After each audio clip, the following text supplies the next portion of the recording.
Bonsoir à tous, merci de suivre le 20h de la télévision de Burkina. Le gouvernement poursuit sur sa lancée. Il vient de renforcer ses mesures d'austérité en cours. L'annonce a été faite après l'adoption ce matin de l'expression et l'adoption des besoins des ministères et institutions. Au cours de ce conseil, les membres du gouvernement ont adopté les cadres budgétaires à moyen terme 2016-2018. Hortense Evelyne Yelemou. Est-il opportun pour le gouvernement de transition d'élaborer un cadre budgétaire à moyen terme allant de 2016 à 2018? La réponse est oui. Le dossier était sur la table du Conseil des ministres de ce jour. Nous avons déjà, au niveau du Conseil des ministres, arrêté quelques priorités pour ce qui concerne le budget 2016.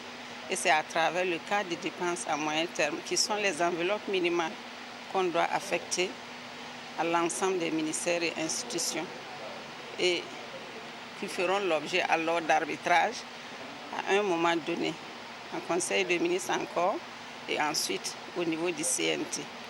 Donc c'est un exercice qui est tout à fait réglementaire. Malgré le budget d'austérité adopté par le gouvernement de la transition et les mesures qui l'accompagnent, les besoins de financement exprimés par les ministères et les institutions restent énormes. Le Conseil a donc instruit les ministres en charge de la question à renforcer le plan d'austérité en vigueur. Il revient au ministère de faire un effort de rationalisation de la dépense publique. Je prends un petit exemple. Il y a trop de sorties pour tenir des ateliers hors de Ouagadougou. Et ça engendre des coûts énormes pour le même résultat qu'on pourrait atteindre en restant à Ouagadougou. Et également, instruction a été donnée que côté, par exemple, utilisation des véhicules de l'État avec le carburant qui s'accompagne, qu'il y ait véritablement une rationalisation.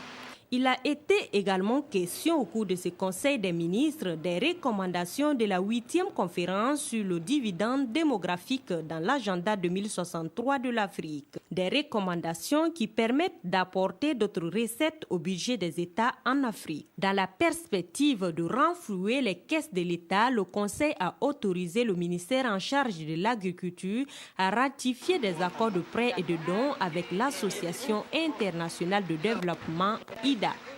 C'est de l'ordre de 60 milliards de francs CFA, avec 30 milliards sous forme de prêts et 30 milliards sous forme de dons. Et donc ça va servir à financer, si vous voulez, l'ensemble de ces programmes-là. On peut retenir qu'il y a des questions de secteur privé, parce que quand même le secteur privé devrait intervenir et intervient pour beaucoup dans la réalisation de certains programmes de la SCAT. Ensuite, nous avons la question de gouvernance également.